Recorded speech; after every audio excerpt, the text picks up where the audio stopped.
बुलेटिनची सुरुवात करूया लक्ष्मण हाके यांच्या बातमीनं। मराठा समाजाला आणखी किती आरक्षण देणार असा सवाल ओबीसी नेते लक्ष्मण हाकेंनी विचारलाय। मराठ्यांना ईडब्ल्यूएस, एससीबीसी आणि आता ओबीसीतून आरक्षण देण्यात आलंय असं हाके म्हणाले।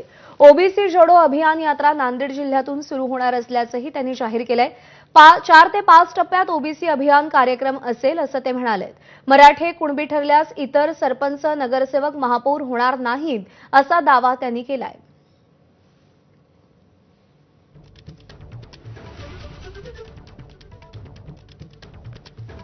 एससीबीसीचं आरक्षण ऑलरेडी मराठा बांधवांना महाराष्ट्र शासनाने दिलंय।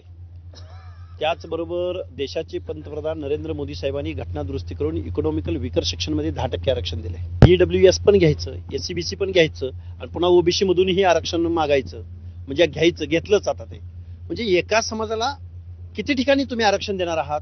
एससीबीसी मध्ये, ईडब्ल्यूएस मध्ये, परत ओबीसी मध्ये।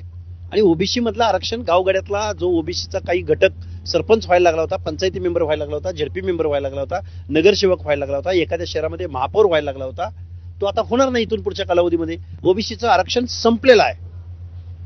अजूनही उठाव होताना दिसून येत नाही महाराष्ट्रामध्ये, ही खंत आहे।